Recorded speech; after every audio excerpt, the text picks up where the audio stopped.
You know, Gamescom for me was actually pretty good. There were some really cool games shown, like the new trailer for Teenage Mutant Ninja Turtles Shredder's Revenge, or the reveal of the 60 FPS patch for Horizon Zero Dawn. Cult of the Lamb looks to be a really cool game too, and visually stunning. I mean, we have a new Marvel game with Wolverine in it, which is one of the biggest surprises for me, surprisingly. A new world open beta, and even a really cool Pokemon type game. It was really great in my opinion. That is, until the mobile games entered the fray, that is. Then it was all downhill from there.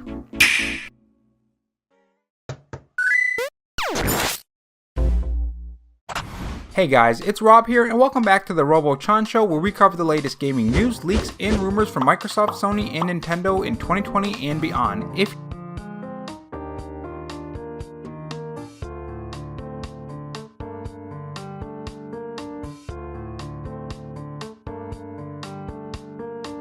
In this video, we are going to go over the latest gaming news that includes my thoughts on Gamescom so far, the new Metroid Dread trailer, 343 speaking out on why we haven't seen any Halo campaign footage, and other cool topics like gameplay info on Elden Ring, which I am really excited for that game after hearing more about it. If you guys enjoyed this video, leave a like, it helps the video get pushed to more viewers when you do, and if you want to help me reach my goal of 700 followers on Twitter, you can follow me at Roborob93. Without further delay, let's get to the video.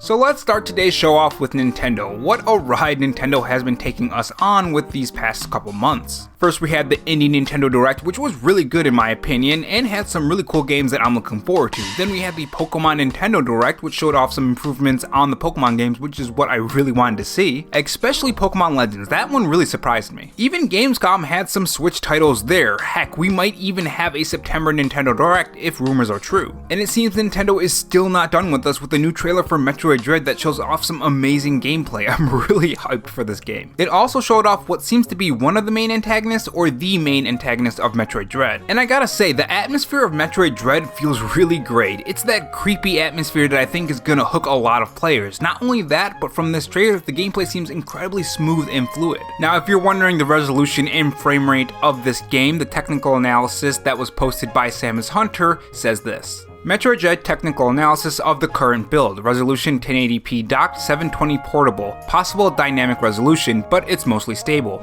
Frame rate 60 FPS, occasional dips. Particles are rendered at 30 FPS. Cutscenes too, but with better quality graphics. Now keep in mind that this says the current build, so other builds could be better than this. This does confirm that Nintendo leak by Zippo, who said it was going to be a buttery smooth 60 FPS, was right. And speaking of new Nintendo Switch games, No More Heroes 3 has a release date and reviews are in. I myself haven't bought the game yet, but it's good to see that some scores are out already. Press Start gave it a 9.5, Twin Infinite gave it a 4 out of 5, Easy Allies gave it a 9, GameSpot gave it a 4, WCC F-Tech gave it a 8.5, and Destructoid gave it an 8.5, and there are other ones too, but that's along the lines of what I'm seeing for reviews. Now, judging by the scores and the reviews of these games, it seems like this game isn't gonna blow your mind. It's not gonna be the most amazing game ever, but it is a fun and enjoyable game. Though, unfortunately, from what I've been hearing in some of these reviews, there are some technical problems with this game. This is yet again something that we're seeing with more and more Nintendo Switch games on certain games. I do hope this doesn't become a larger problem, but as time passes, I'm seeing more and more games pop up with technical problems, whether that be with frame rate or resolution or pop-in or what have you. And moving on to the next topic, we have Monster Rancher 1 and 2 DX being ported to the Nintendo Switch. Now, I haven't heard this name in a very long time. I think the last time I heard Monster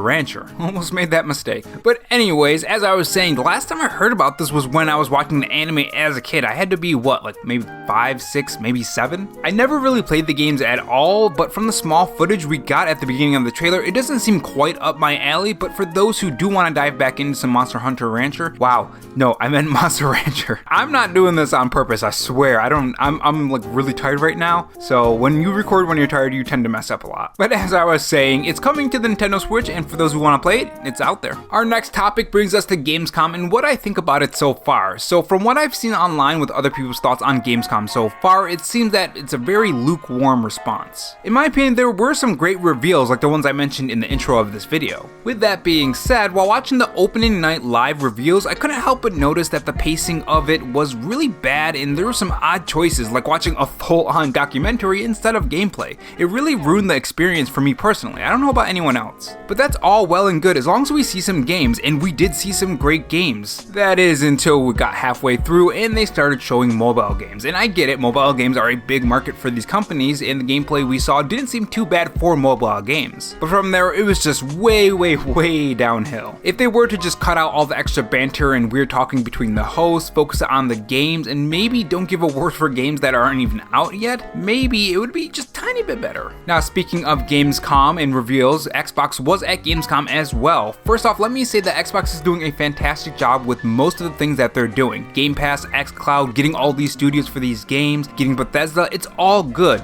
That is until recently, that is. So I'm gonna do a separate video on this, and when it's done, I'll put it in the top right corner of this video, so click that if you wanna watch that. But that aside, recently Halo was at Gamescom, but not in the way we wanted and not in the way it should have been. Halo is coming out in December. The date is set. The campaign is gonna release after a year of work on it. Now it is confirmed that multiplayer for the campaign is not gonna be at launch, and the Forge is not gonna be at launch either. I think it's called the Forge. Let me look that up real quick. Okay, yeah, it is the Forge. I just woke up and I'm really tired right now, so my mind isn't 100% here right now. But yeah, those aren't going to be there at launch. 1 year later and we're not getting these things. For a game that had an extra year of development, that is a huge red flag right there next to an even bigger red flag. And that red flag is their decision to not show the campaign off yet. This is a giant problem with this release date being months away. You see, while everyone was celebrating on the right things that Microsoft is doing, no one is talking about the wrong things they are doing, and these wrong things are huge problems. Imagine if EA did this or CD Projekt Red now did this. There would be huge backlash, but for some reason Xbox can?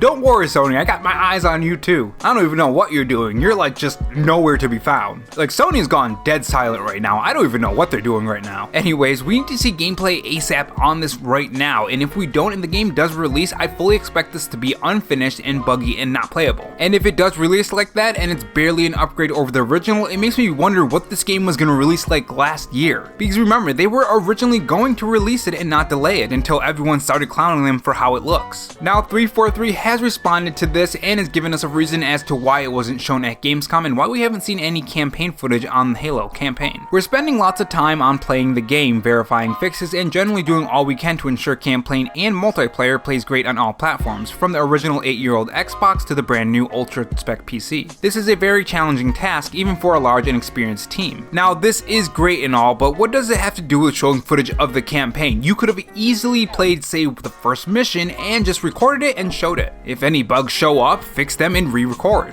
I mean, heck, you can do the same demo that you did last time and do a side-by-side comparison and say, hey look, we definitely fixed this and it looks way better now. I mean, even releasing not even footage, but even some screenshots would be great. Just something that shows that yes, this is going to look a lot better than what you've seen and we're not going to be clowned when we release it. Now look, I'm no game dev, but we have seen games that are this far in development and even earlier than that show gameplay. In fact, you literally showed the more janky gameplay before, so it's clear you can. There is something off about this. I would not be surprised if the campaign is released and it still has a lot of problems. In my opinion, I think they should delay it, even if it's just not even just a year or maybe just a couple months or just enough time to fix it. Because something tells me that when this releases, there's going to be a lot of problems at launch and there's going to be some big controversy over them not fixing these bugs. Specifically because they're trying to get it out at a certain date before the holiday season. But you know, as everyone says, it'll be on Game Pass, so it's okay, I'm not paying $60 for it, right? I completely hate this argument when everyone says, hey, it's on Game Pass anyways. It's like, okay, is that a reason for them to make janky games? No. Anyways, moving on to the next topic, we have more Elden Ring details. So apparently some lucky people got to play Elden Ring in a 15-minute demo and it gave us a ton of details. Here are some of the new details of Elden Ring. I really can't wait for this game. Fast travel from anywhere, many optional encounters, multiple paths and endings, plenty of lore, archers and magicians can fight from horseback too, legacy dungeons that are separate from the overworld, stealth mechanics similar to Sekiro, new mechanic guard counter, strike after a normal block but the strike can be countered, enemies have a stance/balance that can be broken, hub with NPCs confirmed, moonlight greatsword not confirmed yet, ? So this sounds really good, it just sounds up my alley. I love open world games. I don't know about anyone else, but I really do love open world games. I even love the ones that are more grindy. Like for instance, Dragon Age Inquisition. Usually when people go into Hinterlands, they usually usually just do a couple missions, do the main missions, and then get out of there. But me, no, I make sure I do every single thing in the first area so I can be super powerful. I love open world games that give you meaningful things to do. Even some of the less meaningful things I still enjoy. I love crossing off that checklist. But focusing more on Elden Ring, I can't wait to play this game. It sounds really great. I wonder if we'll be able to make a stealth build in this game, because I do love stealth games, and if I can be an assassin type character in Elden Ring, I'm definitely gonna do that. But that's all we have today, guys. If you guys enjoyed this video, leave a like and subscribe to the channel for more gaming news from Xbox, Sony, and Nintendo. Thanks for watching, guys, and remember, stay safe, stay charged, and have a good one.